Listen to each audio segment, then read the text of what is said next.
ದಿಢೀರ್ ದೆಹಲಿಗೆ ತೆರಳಿದ ಡಿಸಿಎಂ ಡಿಕೆ ಶಿವಕುಮಾರ್ ಪುಣೆಯಿಂದ ನೇರವಾಗಿ ದೆಹಲಿಗೆ ಪ್ರಯಾಣ. ಸಿಎಂ ಹೇಳಿಕೆ ಬೆನ್ನಲ್ಲೇ ಕುತೂಹಲ ಮೂಡಿಸಿದ ಡಿಕೆಶಿ ನಡೆ. ರಂಗೇರಿದ ಬೆಳಗಾವಿ ಡಿಸಿಸಿ ಬ್ಯಾಂಕ್ ನಿರ್ದೇಶಕರ ಚುನಾವಣೆ. ಸವದಿ ಜಾರಕಿಹೊಳಿ ಆಪ್ತನನ್ನ ಸೋಲಿಸಲು ರಣತಂತ್ರ. ಅರವಿಂದ್ ಪಾಟೀಲ್ ಸೋಲಿಸಲು ಕಾಂಗ್ರೆಸ್ ಬಿಜೆಪಿ ಒಗ್ಗಟ್ಟು.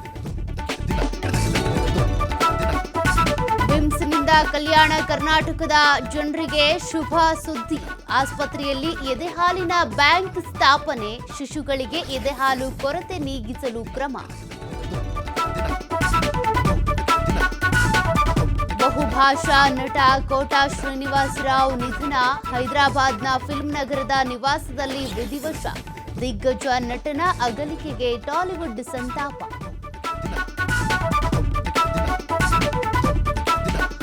ಏರ್ ಇಂಡಿಯಾ ದುರಂತಕ್ಕೆ ಇಂಧನ ಸ್ವಿಚ್ ಆಫ್ ಕಾರಣ. ಪ್ರಾಥಮಿಕ ತನಿಖಾ ವರದಿಯಿಂದ ಸಂಚಲನ. ಅಂತಿಮ ವರದಿಗೆ ಕಾಯಿರಿ ಎಂದ ಕೇಂದ್ರ ಸರ್ಕಾರ.